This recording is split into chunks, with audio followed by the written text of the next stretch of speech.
He cannot tell you to be fruitful when you don't have a seed. So that means God is already recognizing the fact that you have a seed. Second thing that you need to understand about being fruitful is that man in himself thinks that being fruitful means having children. No. God is more interested in management. So he's not talking about having children alone. Because if we look at it, okay, take a look from the Bible. If you look at Abraham, for instance, he had one legitimate child and one illegitimate child. Are we going to say he was not successful or he was not fruitful?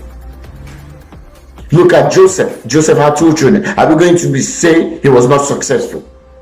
So having children is not a form of or a way of measuring being fruitful. So that then you then will now ask me, what is being fruitful then? Being fruitful is being productive. What God is saying is that you must self-produce that thing that I've given to you. How do you know this?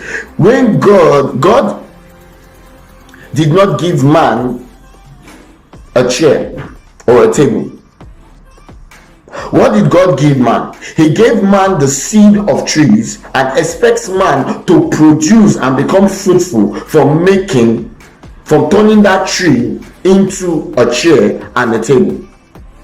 So the same way with every idea that God gives you, every talent that God gives you, he expects you to use that talent to self-produce from that talent.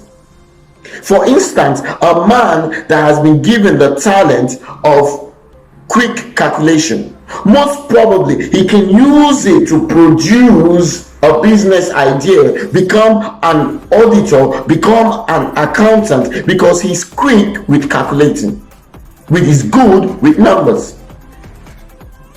Some people are born to do good workmanship with their hands.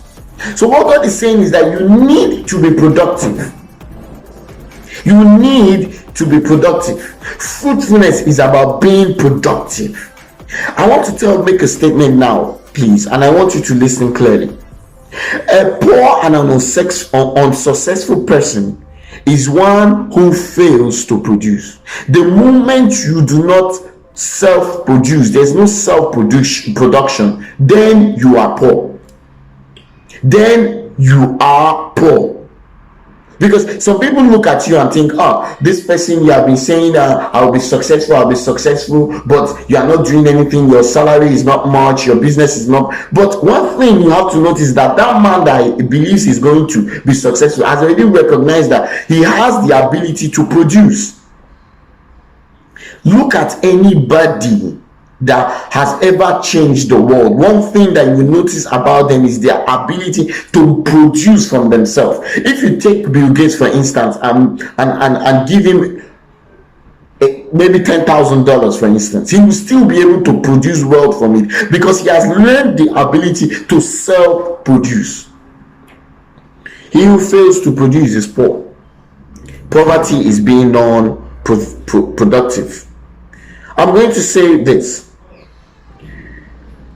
In Japan in 1915 decided, or in 1960, decided that they were going to be one of the major producers of steel. At that point in time, they did not have a lot of iron ore, they did not have a lot of coal, but they decided to self-produce. And do you know the fact? They did it. By 1970, they were one of the highest exporters of steel, highest producers and exporters of steel. So the moment you can recognize that my production, being successful, is me being fruitful, I need to produce, your life will turn around. I end with this, a quote from Miles Monroe. He said, "Poverty is a lack of creativity, not a lack of resources. Poverty is a lack of creativity, not a lack of resources. Today, decide to be creative and you will get to the top. And I'll be there waiting to see you at the top." So please join in for the next posting, because I will still go further to mention the other keys or the other roadmap of God for how to be successful. Do have a blessed day.